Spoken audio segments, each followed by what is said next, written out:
All right, we ready to go? All right, so today we are lucky to have Neil Nagar with us. He's a professor at the Universidad de Concepcion in Chile. What does it mean? Much better. I'm sorry. What is it? The conception. Conception. Oh, the conception. It's Our Lady of Uh-huh. Sacred Santissima, Our Lady of Sacred Conception. He's also director of this multi-university project called Titans, and is an expert in AGN.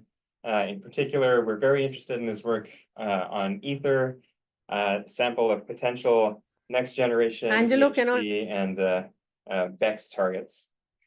He was a very popular dinner person today, apparently, but unfortunately, there was a misunderstanding. Dinner is going to be canceled. Sorry. He actually is flying. Canceled. He's flying somewhere. Yeah. It's not canceled, but I just won't be there. So. I can call you should go out. The bylaws of the DHI don't stipulate he has to be there. Up to you, I guess, but yeah, but he is maximizing his time in the US by visiting other places Tuesday through Thursday, but also optimizing time at the BHI at our busiest days. So he's here today as well as Friday, so we'll be able to interact with him. Plenty of times open on the spreadsheet as well if you'd like to sign up. But please take it away. Thanks, all. You can hide that. I've never understood how to do it with the little arrow. On the right, all the way to the right, under more. You can say hide floating meetings controls. Floating media control. Oh, the things I learned. It's only been 5 years using Zoom. So yeah, thanks very much. Again, apologies. I'm here today. I have to go down to Georgetown and University of Maryland in the next couple of days, but I'm here all of Friday too. But I think everything should be quite self-explanatory, but it'll still be very nice to talk to everyone. So this is about the Event Horizon and its telescope and its upgrades. It's really a lot of work done by the group at the University of Concepcion with Titans, which is this inter-university black hole group in Chile. And really, it's a lot of the EHT collaboration, most of whom are here, who've been doing a lot of this work. So I'm just here to kind of summarize it and take the credit. It's a long line of postdocs, starting with Hugo Messias, now works a lot with at ALMA, works a lot with EHT at ALMA, Jay Blanchard at NRAO, and then current EHT members, Venkatesh Ramakrishnan, Vidisha Bandyopadhyay, Mohan Thierry, Danyana and Shilpa and Vidisha are still with us now. Graduate students, Andre Guerrero, Joaquin Hernandez, and Vincent Terratia, and our engineers, Carolina Medina, ex-engineer, and Esteban Donoso, who in fact all up at Apex right now because we're running the GMVA. So Esteban, I think, has been there a whole month with Alan Roy. Sorry, the Global Millimeter Wave Array. So Apex is a telescope in the north of Chile. It's recently been incorporated. It used to be only part of the EHT at 230 gigahertz. It's now also incorporated an 86 gigahertz receiver, which means that observing runs are now about a month or 5 weeks long at Apex. And so we've been helping out a lot in there. We're also, again, I've just mentioned very quickly, this larger inter-university center in Chile, which we coordinate for, directed towards black hole research and a lot of our important international collaborators. So the basic background is, as you know, with the Event Horizon telescope, I'm preaching to the choir, so I'm going to go. We have 2 black hole images, great, right? These are averaged images at this point. Everyone's looking forward to movies with polarization. But the rest are basically jets at about 1,000 Schwarzschild radii, gravitational radii resolution. And if you want to leverage these 2 black hole images to demographics, of course, they are upgraded both on the ground, next generation upgrades on the ground, and in space, which can really bring about a change where we can just get a lot of targets and therefore demographics over a large parameter space. We look at some of the parameter space, so we can better address more than 2 objects, fundamental physics, accretion inflows and structures, outflows and jets. And we're starting on some work with binary black holes. So the basic idea is, if we had to put it down as how do we select targets, here's how big the gravitational Lorentz ring is. 10.4 RG. And here's how bright we expect it to be for the EHT. And so what we want to do is, of course, is the very big rings, not only because we might want to resolve the shadows in the rings, but also because we want to look at the jet base being launched from the black hole. And we also want them to be bright. We have our famous sources up here, very big, very bright. Then there's a bit of a gap. A few sources very weak at this point, and then several others that we're really trying to push into observing with the EHT, and which we will talk about it. But really placing everything here, it sounds very simple, is quite difficult. Here we need the black hole mass and the distance because it's m/d. And it's difficult to place that very often. And here we need predictions for fluxes for the EHT sensor. What about the LMC? You didn't do that. Oh, so these, I'm sorry, this is still an introductory slide in the sense of here at this point, I've only put the ones that are bright enough. And we know that we have a good chance of detecting. So the LMC. So unfortunately, we have a lot of, and I'll show this in a bit, we have a lot of large black holes, potentially large black holes here, but they're down here in flux. And so I've left them out of this introductory slide. And so effectively, it's exactly what we need to do is figure out which ones are bright enough that we could actually go to the EHT with. And also, one way of looking at it was here we put this in micro arc seconds, the angular resolution of the EHT, because we wanted to resolve the ring. But we can also have the linear resolution. And the EHT is just very nice because it's sub-parsec resolution across the universe. Here, once more, it's only just as an illustration, I've just put things that we think we can detect with the EHT, and you can see we come down to milliparsec resolution. Why that's important is hence the idea of gravitational wave of black hole binaries and their gravitational wave emitting phase, which would be a gravitationally bound less than 10 parsecs and down to milliparsecs that we could potentially not only detect, but perhaps watch them orbiting each other and losing energy to gravitational waves. M87 and SgrA are not even on that floor. Oh, they are. Somewhere, yes. Okay. I thought it would be all the way to the left. So SgrA stars off. SgrA stars just that's not what M87 has. And it's not to say that we think these are binaries. Again, just illustrated, but the fact that we have a lot of targets, and then I'll show you the true targets that we're looking at for binaries. So the first thing to look at is very quickly is how do we get black hole masses? Because this really started with 3 million objects, and we only have black hole mass measurements for 200 galaxies. So we need estimates. And one of the main things that comes from is WISE to MBH. These are WISE fluxes. It's an all-sky survey in the infrared, 3.5 and 4.5 microns primarily, and then 12 and 24 microns. And so we have this algorithm that Joaquin developed, and it seems to be working very well. It's very simplistic. We get the stellar mass from an infrared color. We use from an infrared luminosity. We use an infrared color, 3.5 to 4.5, to get a mass to light ratio correction. We get bulge to total ratios out of another WISE color. We can correct for AGN contamination. And effectively, what we're doing is a scaling relationship. We take the total stellar mass that we get here, correct it for the bulge to total ratio, and then correct it to a black hole mass. This just sounds like a lot of scaling relationships. They are. This is what we have to live with because we only have 200 measurements. And so it goes through this whole algorithm. It seems to work. Just to be very clear, here's validating it. Oh, I guess someone's drawing on it. Yeah. That's fine. So effectively here is what we get out of WISE. WISE to M.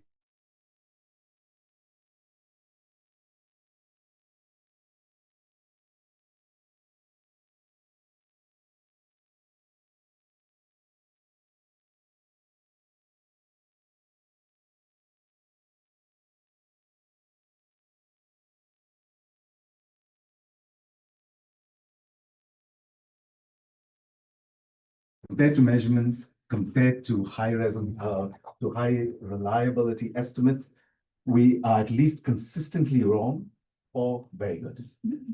And so we've done a lot of comparisons to make sure. Here's just comparing M sigma is another way of estimating black hole masses.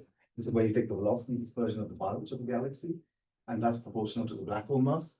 Here's a comparison of the differential between WISE and M sigma values with redshift. And statistically, we're also very well in agreement, strangely and nicely. We also compare to, for example, quasars. Type 1 quasars, you can use the width of the broad line and the luminosity in close to the broad line to get what's called a single epoch reverberation mapping equivalent mass. And that's what we plot here from a large sample of type 1 quasars. And this is what we get in Ys. And I would just concentrate on the red. We know the blue is what we really get out of Ys. And you can see that this is the line of equality. We're offset. We know we're offset because there's AGN contamination to all of our Ys magnitudes. But we have Ys colors.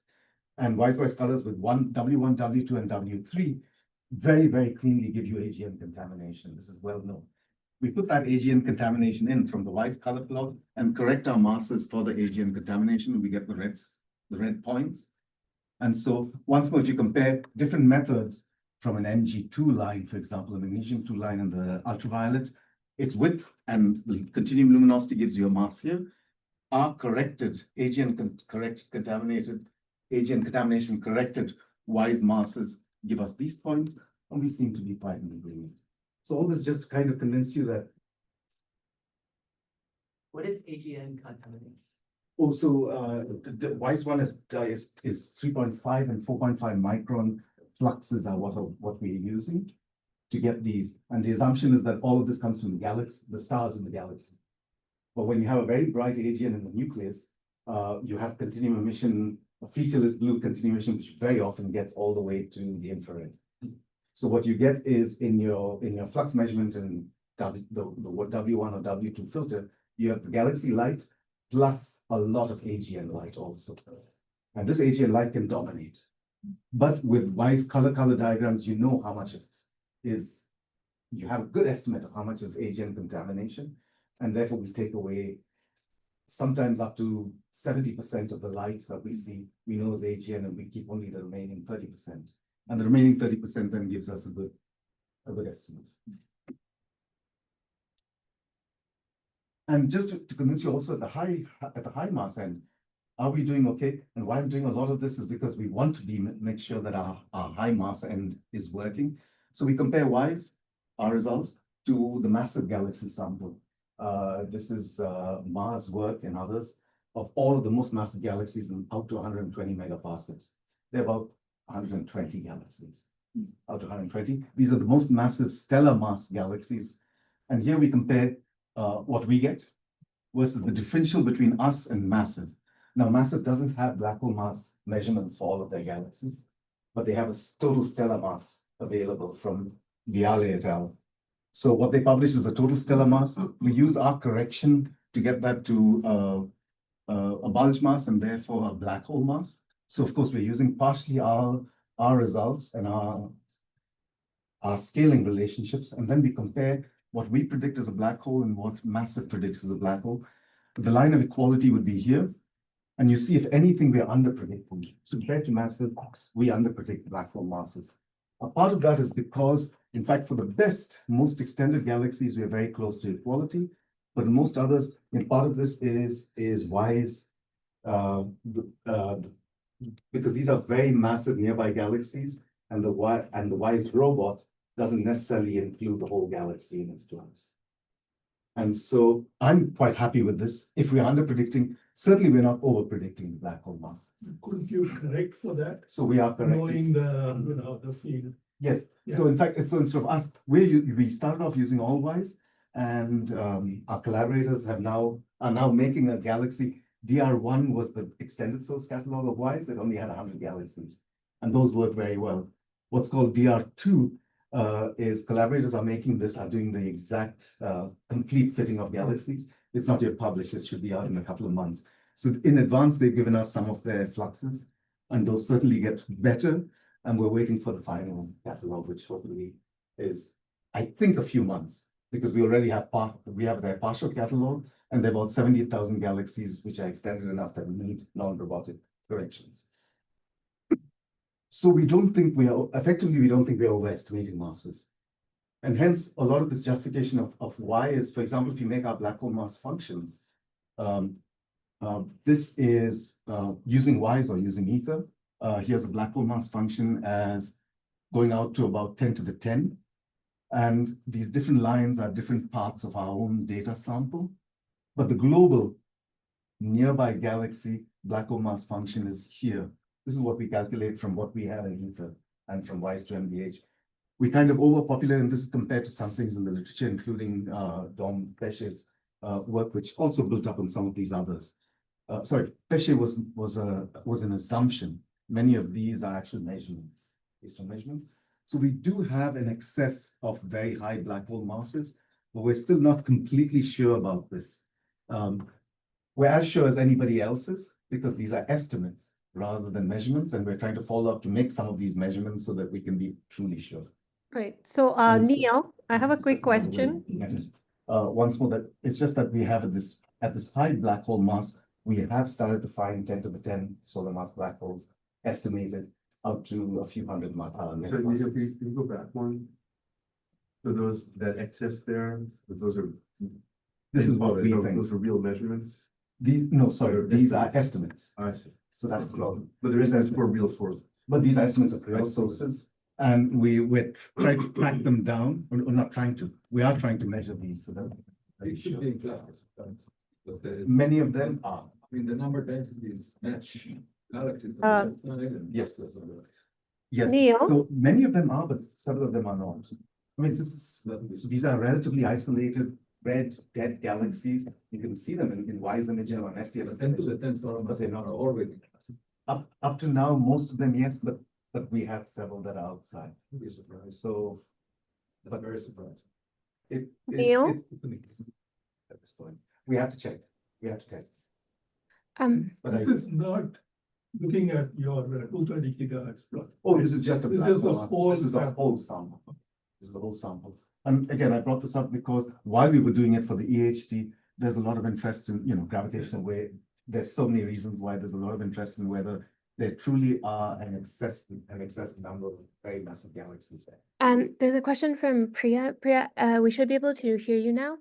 Okay, thank you. Hey, Neil, I was just very curious, this upper envelope, right? The very high masses tend to the few candidates, the ether-wise and ether candidates.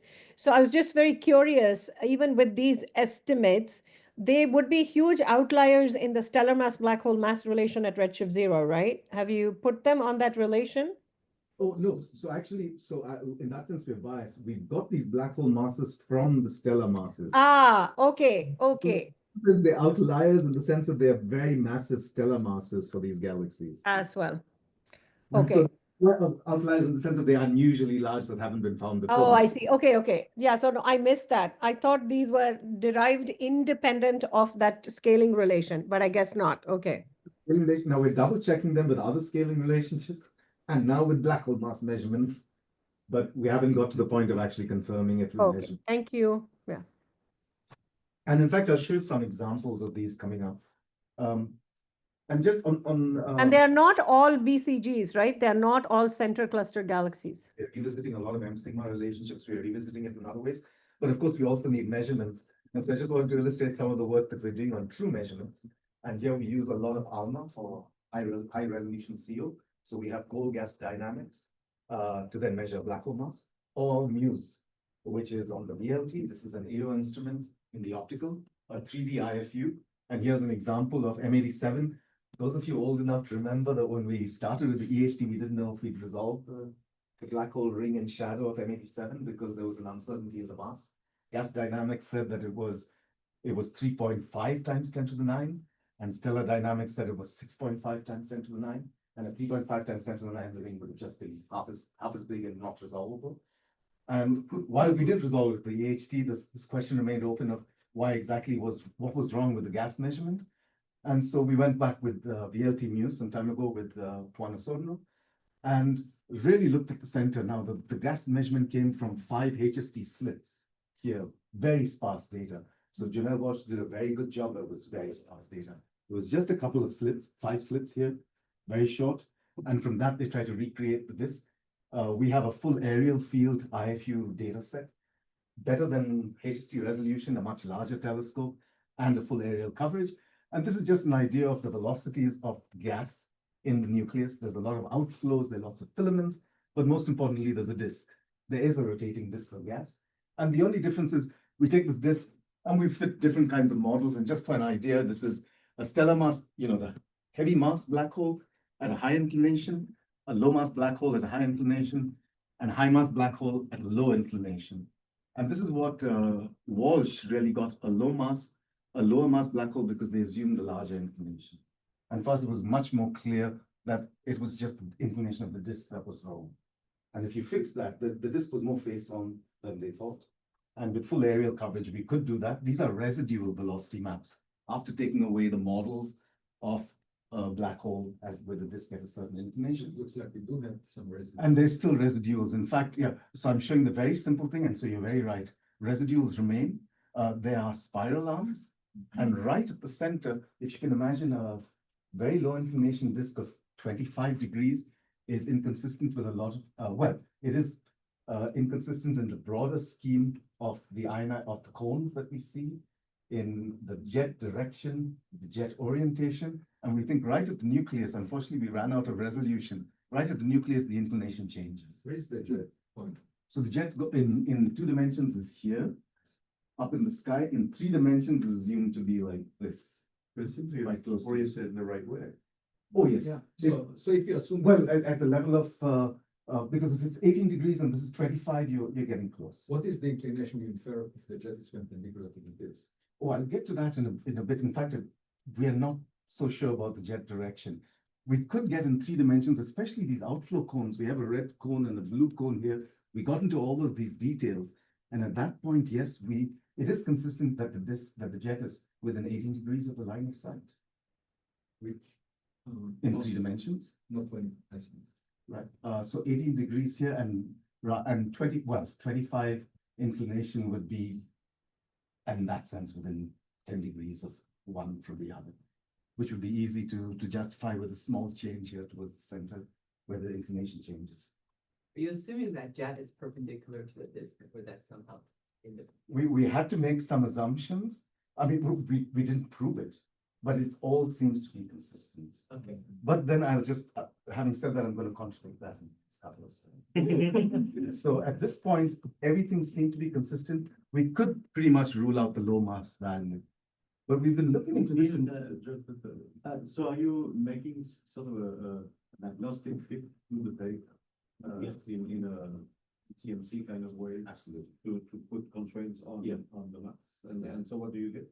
Do you get? So it was, so I have to say, I mean, if we went purely in our modeling, we definitely supported this, but the support was not, I mean, the statistical significance was not the highest. But this was definitely the supported model.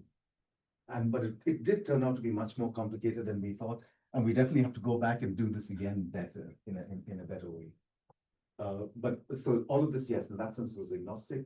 We went through a lot of MCMC we use, specifically KinMS, and tried a huge number of combinations.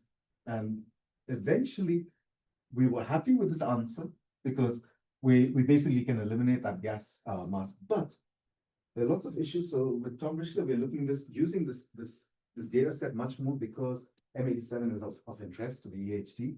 Here's just for an idea, using a lot of stacked HST imaging. This is very well known. This is M87 with its jet and its knots, nothing new here. This is a stacked image. They were looking for nova. We stacked a huge number of images and you start to see, and then subtracted out the galaxy, and you see a lot of these dust features here, which we started to look into. And this is a H-alpha imaging knots. Now, if you look at all of these H-alpha filaments, many of them are related to the jet. They're dust streams coming out of each dominant knot. And these have very, very low velocity dispersions because we have them in Muse NFM, so we can actually check for their dispersions. They just seem to be like magnetically confined strips of gas with less than 100 kilometers per second dispersion embedded very close to what we would call a very, very important, powerful jet. And in fact, in the past, these knots of HST, there was claimed to be superluminal motion. It's a relativistic underlying jet, superluminal motion up to 6C. Probably not. This is the first epoch we had with HST, 1994. This is our Muse NFM dataset. Very similar resolution, 2021. It is the longest baseline that we have. We see the same features. They are actually extended, but you can do your best possible work in aligning them, and the proper motions are not superluminal. We get 0.18, in one case 0.99, but here in D, we can clearly see that this is extended and it's probably some flickering. So the idea is that this is not an underlying relativistic bulk motion. It's instability is flickering between points here, which takes away in some parts of this idea of a relativistic jet. Are you saying also that the dust features you see are originating, dust is produced? It is being produced by these jets. That's amazing. So, but because it's very hot, so how can it produce dust?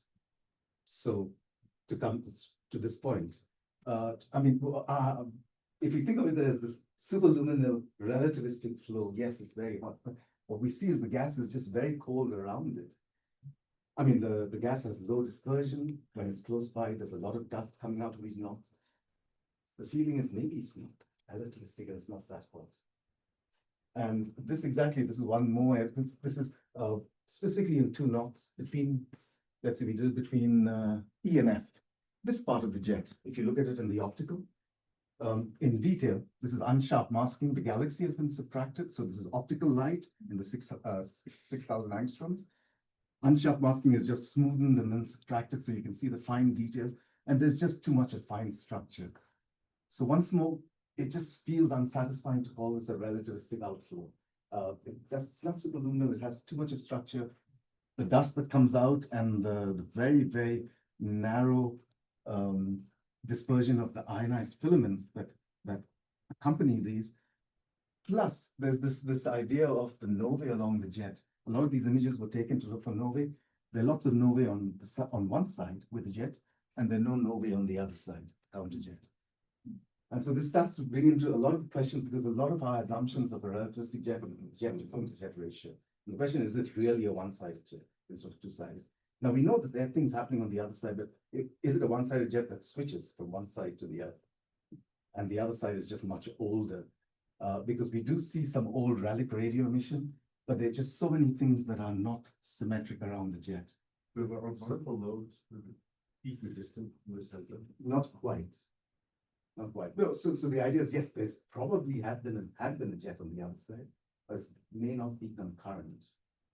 I mean, at some point there was plasma flow to the other side, yes, but they're not symmetric. And if I don't have this low frequency image, there's a hammerhead on one side and the jet goes much further on the other. It's a very asymmetric system. We've been looking at the counter jets also with the Muse. I didn't want to show too much of this. But what you're saying is the jet could be episodic, It's but you episodic. would still have the same lobe separation. It could be.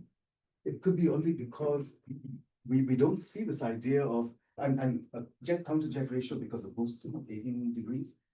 That's the main thing that we use. The main justification comes from the fact that we don't see the counter jet. But everything that's non-relativistic should be kind of symmetric on both sides. The novae here are argued to be basically the jet, which produces some compression and then feeds white dwarfs, and therefore you get more novae, but that doesn't happen on the other side. The dust filaments we see coming out of here, we don't see on the other side. The narrow H alpha filaments on this side, we don't see on the other side. There are too many asymmetries which have nothing to do with Doppler boosting. And so I don't know what the answer is. If it's one-sided, it should give a push to the black hole. So I didn't want to get into this, but we're still reanalyzing this final part of these asymmetries here and the spiral arms. We started off initially with the ideas that, and it's true, if you look at velocities, it could be that this disk is kind of one-sided. It's actually not, the black hole is not sitting symmetrically inside it. But we took that claim away from the publication because finally we talked to Don Pesce also about it because he has a couple of objects which are potentially black hole clicks. We've taken the interpretation out and we're redoing the analysis, and we want to see if this is true. Well, wait a minute, so we can discuss this at dinner tonight. But are there any GR-MHD simulations at all? I have a one-sided. Does anyone, so that's what we started with around, and The question is, how do you break the symmetry? Yeah. how do you, and if you, does anyone know? I've done it once actually, I mean- but episodical. You need a weird sort of magnetic field geometry. In my case, it was quadrupolar geometry. It doesn't have to be, but temporarily I would get a one-sided jet. But over temporarily it's 1,000 years. Hard, well, That's very difficult. Yeah, because here it would have to be Yeah. a relatively long scale because you see the Norway quite far out. But yeah, so but we leave this open, but effectively that's what we're arguing. In fact, Tom and I are still arguing about this so much that we haven't submitted it, and we've just got to sit down and decide how much we want to push it. But the whole idea is that a lot of these things, you know, from the EHT point of view, we very often use this prior of the jet inclination to line of sight and the relativistic flow, and it's an open question. Is there an estimate of the velocity?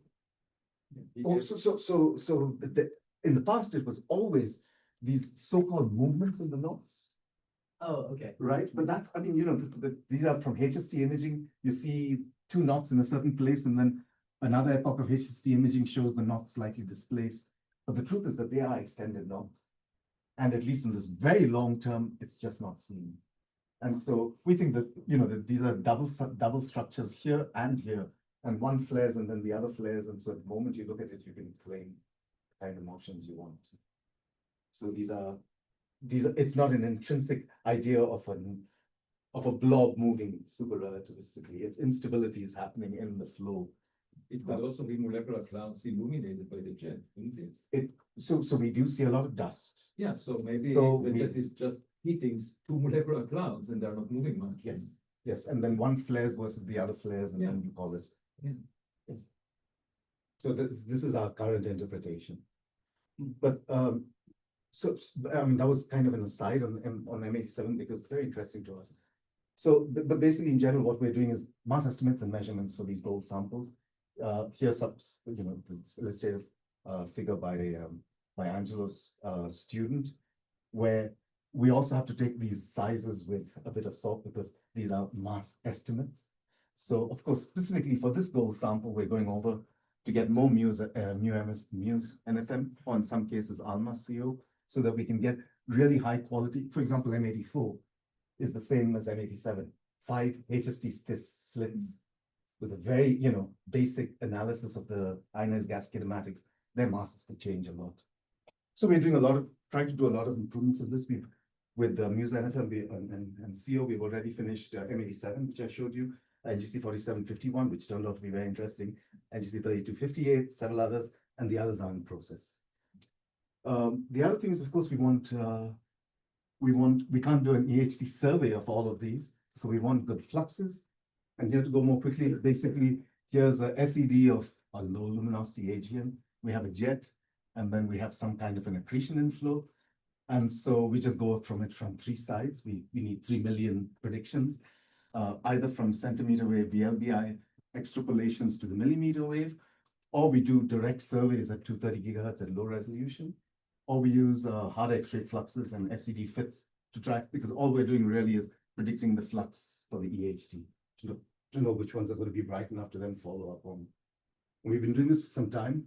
What we do instead of, we started off with these very detailed models in Belisha's publication of 1D integrations with jets and ADAS. We're now using Ramesh's and Dompesh's analytic models of ADAS and adding BH jet for the jet emission. These give relatively simplistic fits with an X-ray flux, a black hole mass, an accretion rate, and some high resolution radio points. You start to get a first idea of whether it's the accretion inflow or the jet that dominate the total emission. And just, I mean, we do this for all of the sources because we've developed this huge database. Just to show 2 examples, NGC 4261, which is a very interesting source for us. With the data points, very sparse. We think it's mainly ADAF, an accretion inflow, and a little bit of jet at the EHT frequencies. In the centimeter, of course, it's the jet. And this is just a counter example, where the green is the accretion inflow, the blue is the jet. We're not quite sure who dominates it at the EHT. So we have a mix of everybody. If you believe these fits, we're slowly making them better as we. Those red points need to be off. Yes, yeah. So because we have a lot of, as always, we have resolution mismatches, but mainly time. I see. Yes. Non-slash. Yes, and these are highly variable sources. So yes, we do it statistically, but then we check with very high resolution imaging as I show you, and it seems to be, at least with these very good sources, we seem to be confirming some of from the X-ray, what we do is what's called the fundamental plane of just a luminosity plot. Because we have a lot of hard X-ray sources, for example, E or zeta. We can tell whether these are emitting in the radio or not, based on whether it's a jet or an emission flow. Here's just a simple thing. We do this because we do 1.4 gigahertz all the way to 345 gigahertz in compilations and observations. Here's the X-ray luminosity versus the radio luminosity. At the centimeter wave, at the millimeter wave, truthfully, it's just a flux. It's a redshift is proportional to distance is proportional to distance plot. You know, if you really do this in flux, nothing comes out of it. But it gives us a first estimate of who could be bright in submillimeter if we know it's bright in the X-ray. We can reduce it to what's called the fundamental plane, bring in the black hole mass.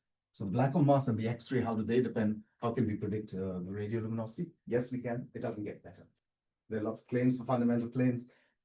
Of course, this is a mixed sample of all kinds of objects. It doesn't get better, so I think we just use this. To The get red first line estimate. is equal luminosity. And this would be Or not? Oh, you have 34, plastic. 34. It looks like it. Yes, 46, yeah. So that's okay. Isn't this one? But it should be our best fit. But I'm That's not sure. amazing. Why would the radio and X-rays be exactly the same? Why do you think? It's a very simple model. Oh, but no, sorry, but You have corrections. we have corrections, yes.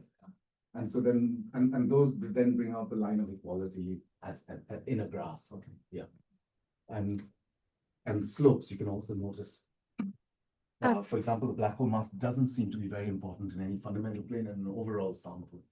But you didn't want, now statistically, yes, we can break this into smaller samples. There's a question from Priya. Yeah, hi Neil, very, very interesting. I was curious because, you know, the full multi-wavelength SCD of very low sub-Eddington accretors is not quite a settled question. I was wondering if from the data, multi-wavelength data, there could be guidance to actually construct a full SCD. Is that possible? Do we have data So now? unfortunately, process, indeed, exactly for this reason. So Venkatesh Ramakrishnan has been doing a lot of this work for multi-frequency with ALMA, plus NICER for the X-ray, and some wavelengths in between. But he's still in the process of getting this through. So yes, this was exactly the idea that we tried to simultaneously and get better constraints on it. Having said that, really low resolution. And so really, we have to do these multi-wavelength studies with our EHT also, so that we really isolate, so that we can really isolate the nucleus for these LLAGN. Yeah, so no, really looking forward to Venki's results. Thank you. Yeah. So I mean, really, this is a mix of objects. You don't really want to be putting it into a fundamental plane. I show this because other people do it, and I worry that it's not very correct. But we do it anyway, also. And you know, if you but we do it by separation. So we only look at the low luminosity agent, the radioluminous ones, the radio quiet, the radio loud, the high luminosity, the low luminosity. And really, it comes down to this equation. If you want to explain the radioluminosity with some fraction of the X-ray luminosity and some fraction of the black hole mass, you know, is there a relationship? Statistically, yes. I mean, these are the predictions of an ADAF, a jet, and coronal emission from a disk. And as we separate the samples I showed you, which is a big scatter plot, there are some ideas. So this is at millimeter wave and this is at centimeter wave. Just looking at this, who looks like an ADAF? It kind of makes sense. Low luminosity agents are a little bit offset, but it's basically the radio quiet sources that come here. The radio loud sources look more like jets. And I forget who's a disk, high luminosity AGN, whatever that means. When I say whatever that means, is because these are these are thousands of sources we take. We don't actually classify it ourselves. We take, let's say, net calls it something. In some cases, we classify it. In some cases, we just use classifications from the literature. So many of them overlap. So yes, the fundamental plane seems to make some sense. Yes, we could statistically separate out the jet dominated from the ADAP or coronal dominated, but keep in mind that it's a mess. Nevertheless, it does give us candidates to follow up for the EHT. So putting all these together, you know, we've got black hole mass estimates and we're trying to make them into measurements. We've got all these predictions, which we then use SED modeling to try and get whether it's an ADAF or a jet and how much of flux we'd expect at the EHT. And this is kind of our now just the bright ones, right? the ones that we've isolated, which they're bright, we think they're bright at 230 gigahertz. We know that they are detected at milli-arc-second resolution. And this is what it, the kind of the famous sources that we're working on now, not counting SgrA and M87. The first thing to realize is, yes, there's a big gap here. Who are these? This is coming back also to Priya's question.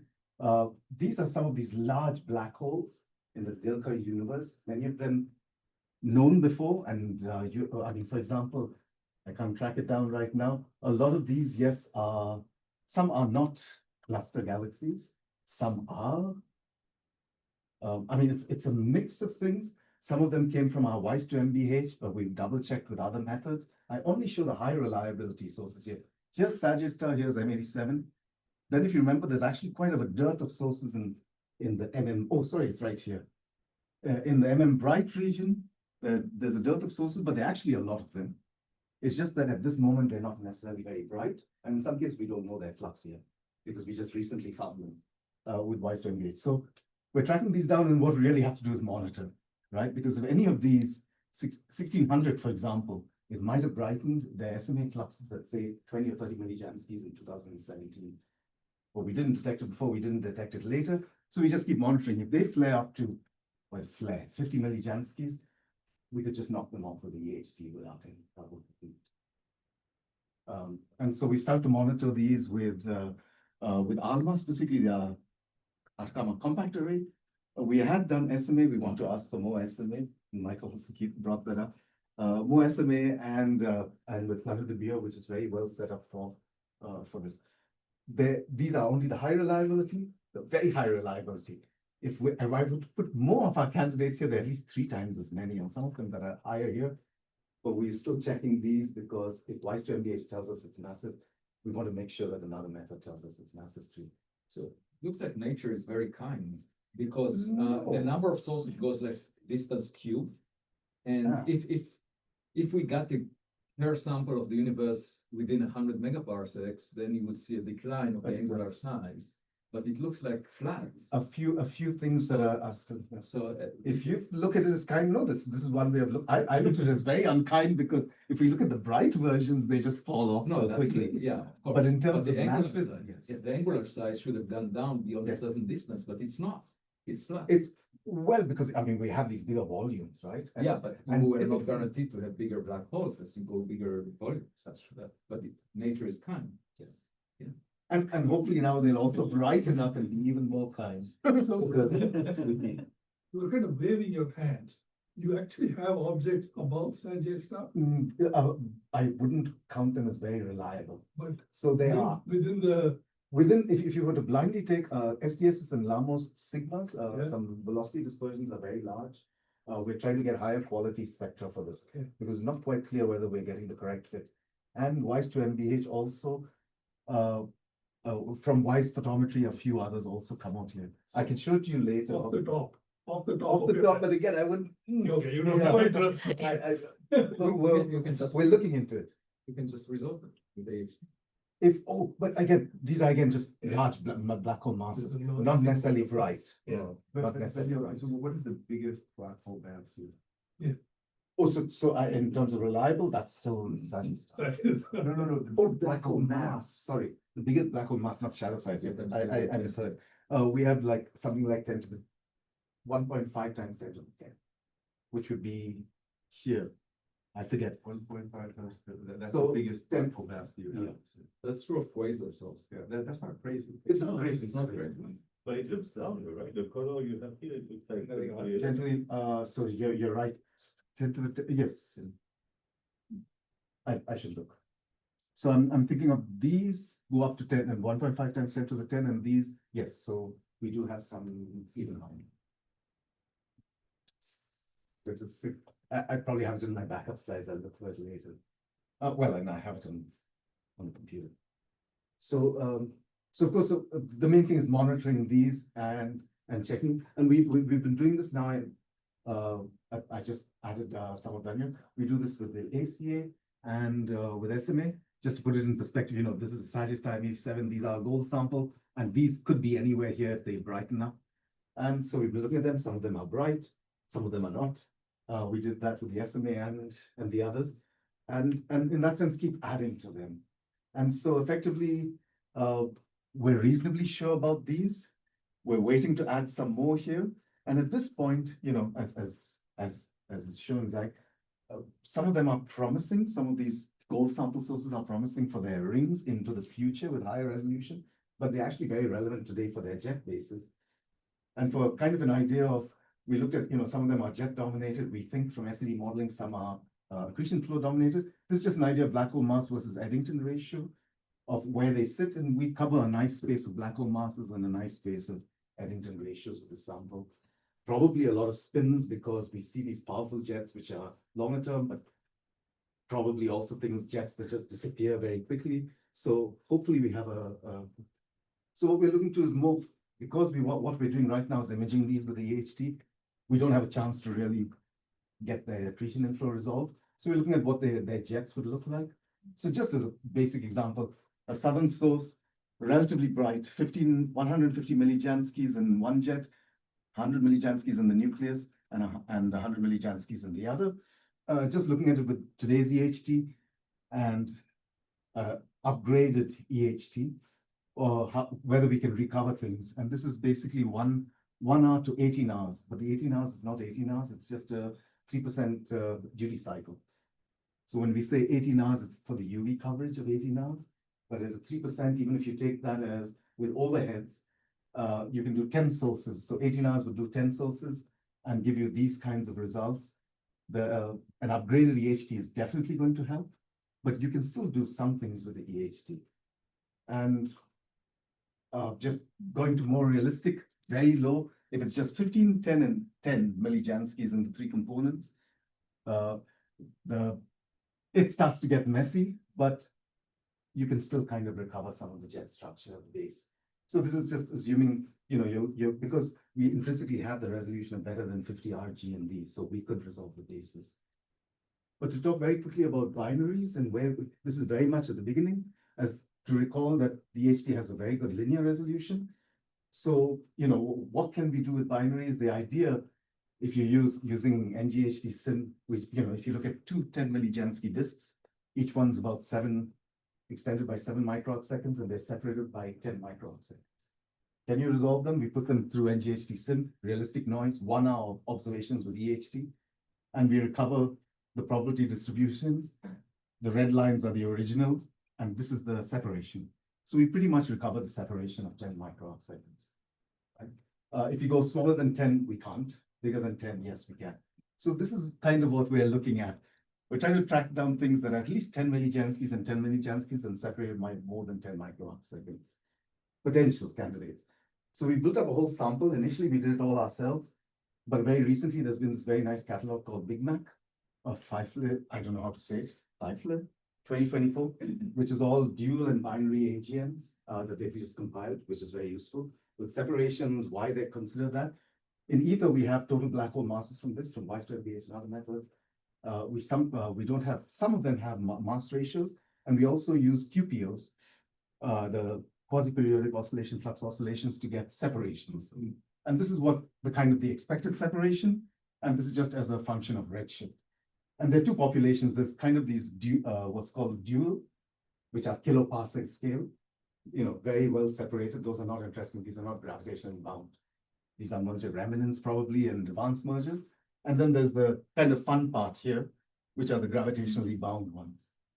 Actually, I take it back. Some of these are also gravitationally bound because you have to be about less than 10 parsec to be gravitationally bound. So it depends on the total mass in your system. And so if you're very, very close by, it looks like a big number here in angular separation. But in linear separation, which I have another plot, you can really see them. And so by putting them all these together and starting to observe them, we started to try to cover all of these. Now, some of them I should immediately mention, we don't have separations. And so we just assume a 0.1 parsec separation to put it on the plot while we're trying to get their separation, tease their separations out. And these come from a whole lot. A few of them are resolved binaries, actually individually resolved in imaging, but most of them are from quasi-periodic oscillations or multiple kinematic broad and alkaline regions. So it's very important to say they're just candidates. You're saying resolved, but you have to also seen it's like a few micro-second. So the few that are resolved, I'll show you the two examples of resolved, which is centimeter wave VLBI. Those are at the level of 10 to 20 parsec. Oh, okay, so And that's so- milliarc seconds. But that's milliarc seconds. That's not right. So It's not this, micro. this lower band, there is no. The lower direct- band, these are all QPOs. These are all So the quasi-periodic. QPO phase. I Yes, see. yeah, because it's a mix of everybody, Right. By right? the way, there is also the Doppler effect. It's not just the issues. You There's- potentially see time dependence Yes. in your fluxes, but you don't see that. Well, no, Periodic time. this is in the optical, yes, this is how they're selected in the optical. We haven't yet done this in the radio. This is what we're doing now. This This is what we're doing now. Doppler. Yes. So this is what we're doing. Well, we've started to monitor them now. So this is just another way of looking at it. We've done, and many of them are VLBI detected already. Many of them have 230.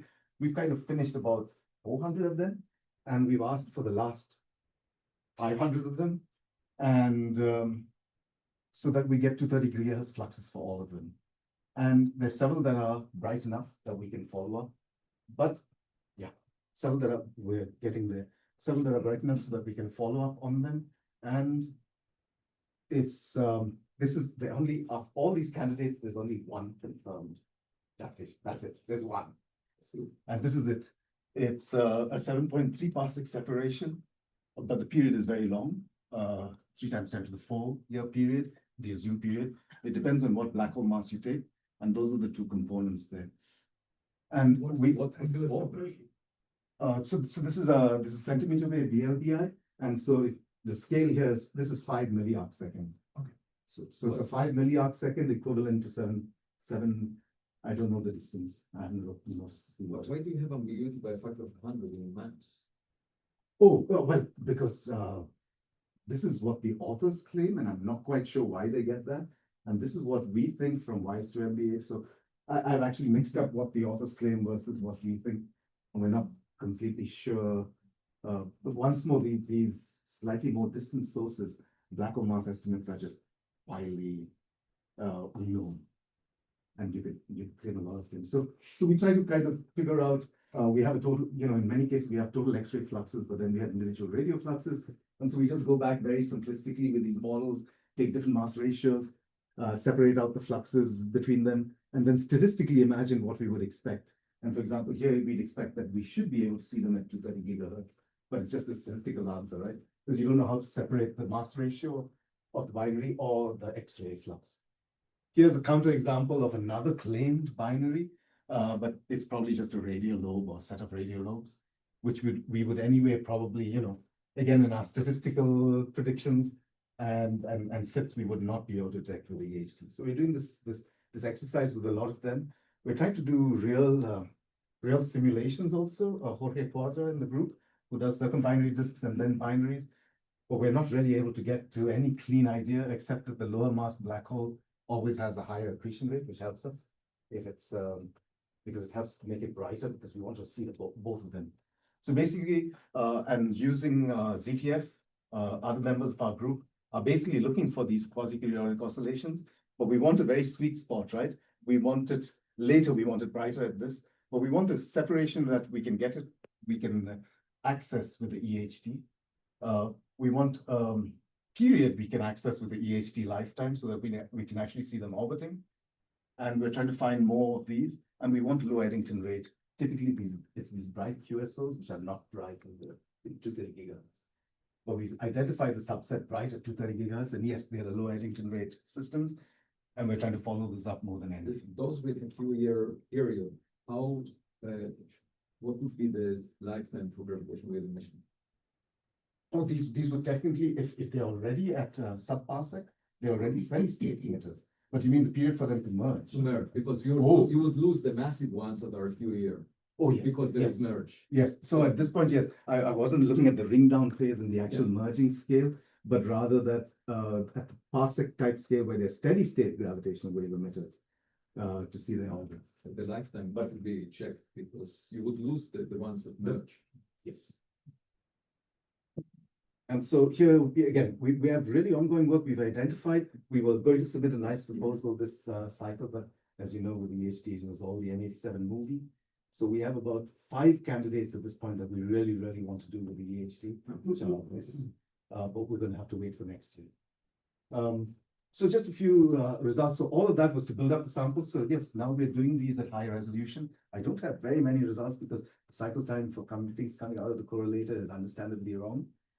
We've been doing a lot of high resolution 43 gigahertz imaging to really prepare our sample, and just some examples. A lot of these gold samples that you know of, it's just radio images, right? But we really detect them very strongly and we see jets. That's all I can say, which is promising. And here are some other examples. In all cases, according to our predictions, they pretty much sit on our predictions. We see jets, we see accretion flows, no surprises here. So what instrument? This is the VLBA at 43 gigahertz. So milli-arc second resolution, preparatory to go to 86 gigahertz and preparatory to go to the EHT.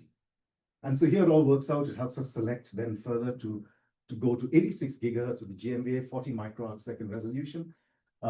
We did imaging of some of them and fringe tests on the others. Some of the data is not out. Here we have the initial data sets. You haven't looked at 1459. Yes, I think it's here. It was in 43 gigahertz, I think. Oh, yes. We did it at 43, but let me It's well, not there in your GMPs. oh, I see. maybe we have 1459. Yeah, right, but you're not looking at it at 86? Yes. So it's coming up here. So we did it somewhere here. Oh, there it is, okay, Yeah. oh, good. And again, very strong detections, we are happy to say, because, and here it is. At this point, we're not sure. It's just a point source. It could be that there's some Well, that's the extension. beam. We're still, yeah. That's yeah. not the jet. That's the beam. That's the beam. Unfortunately, it wasn't scheduled for as much time as we wanted. It was scheduled for a shorter time, so we now repropose to get more time on it. There might be extensions. We're still working on this. I have to admit, these are very draft figures. This is all from Danya Nair, who sent me these slides. She's working on this very hard. The data keeps getting re-released as pole convert gets better, as ALMA calibration gets better, so the images get better. And these are only some bands being used while others have trouble. But effectively, we have very strong detections, very close to what we predict. I think at this point, we're getting into the ADAP-dominated regime. I see 145. Remember, if you looked at our initial SED modeling, we thought that the EHT definitely would be more of the accretion inflow. And here it's a mix of jet and so indeed we do see the jets, and I think we then start to get to the accretion inflow. We've started to do with the EHT also. We have a lot of tracks of imaging. Unfortunately here, very strong detections for the fringe tests, but we don't have the data yet for the 3 images. We've imaged 3 and we don't have the data. We've done a lot of fringe tests. It's just to say they're all very cleanly detected. We can make images here as you go up in frequency, coming to the EHT. You can get images. I'm surprised. These are like fringe tests. And it's not Gaussian fits. These are real images. There might be extension. Again, the data keeps getting re-released. And so Danya keeps making better images and combining things. Here's 4261, a very quick fringe test. Again, we can make an image, but it just looks like a beam. Here's 4278, might be extended, but probably just looks like a beam. And so this is very much draft images. It's getting better as the data gets re-released and better. But the promising thing is that, and we've done a lot of these, we've got these 3 sources, Sombrero, M84, and 4261 that we're waiting for the data, which would be full imaging tracks, and therefore we'd actually see what we could try to predict before. And here all we can say is what we think we'd see if we put in models, because we don't have real data. So I just wanted to end with, so basically, I want to mention we do a lot of outreach and education, 10% of our budget from guidance. It's very active. But now we've started more on responsibility projects also. This is an infrared monitor. We started off site testing for the EHT. You had versions here. This was the version we happen to have. It seems to work. Here's the sky temperature versus the apex PWV. It's an exponential form, which actually works pretty well, which is nice, given that this is $200 and this is $150,000. So they're able to get the water vapor out pretty well. How is this related to responsibility? Oh, yeah, so that's the next slide. So while we started, we did this for the EHT site testing, and it's great. But while we were calibrating this, we're looking at radio astronomy sites or other sites with very good water vapor radiometers looking upwards, and we're looking at space databases looking downwards in water vapor. And we've started to see some very interesting results, which are useful for EHT site testing. But here, for example, is the differential PWV by R at apex over 10 years. These are annual averages. And you see a clear problem, systematic effects of NASA databases getting it wrong. This is, for example, just again by month, the differential PWV at Paranal. Some months come out correct, some months come out wrong. In general, we find that NASA's bad news is underestimating water vapor by about at the level of 80%. Sorry, it's actually 20% larger than it is. And remember, MERA2 is what we use for climate change databases into the future and predictions. And so there are systematics, and therefore now we've started to invest some of our funds with the geophysics collaborators to look into these models so that we can actually help calibrate these databases, because water vapor is the biggest. I mean, we don't talk about it as much as CO2 or methane, but it is the largest greenhouse gas, what naturally produced. And then we folded that into output, because these infrared everyone has COVID infrared temperature things. So now we have all the kids in Chile taking these out from their schools and pointing it at the sky and recording their data so that we can then use MERA and it's them versus us. And then because we found that these systematic effects we see is very pronounced in Chile, because we have these huge, we have a strange geography between the Andes and the coastal range. And we see flat spaces like Effelsberg and Dome Sea have no problems, but Chile has a lot of problems. So now we've got outreach, global warming, and EHD site testing all line into one. Just want to mention that. And so in summary, I'm sorry I took extra time. So basically, we're pursuing at this point jet bases, where base is better than 50 RG. And then in the future, accretion rings and shadows. It's a very evolving sample, because we're getting improved black hole masses, new large rings, things just keep changing. We're looking at the gravitationally bound binary SMPH demographics, where we've got a sample now and we're just waiting to launch it on the EHT. And we have our initial results with the actual high resolution imaging that we want to do. It's very promising. We have very strong detections. We're able to make images from 1 hour data sets. So I think the EHT is much more promising than I originally worried about. It's much more powerful now that we kind of understand the calibration better. And all of the upgrades that everyone here is working on is just crucial for these projects. We wouldn't be able to do it without. Thanks.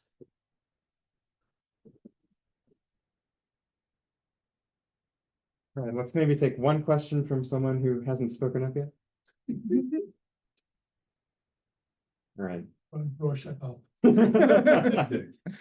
right, if not, let's go ahead and transition to lunch. He still has plenty of slots available, a few today as well as many on Friday. Let's thank Neil one more time.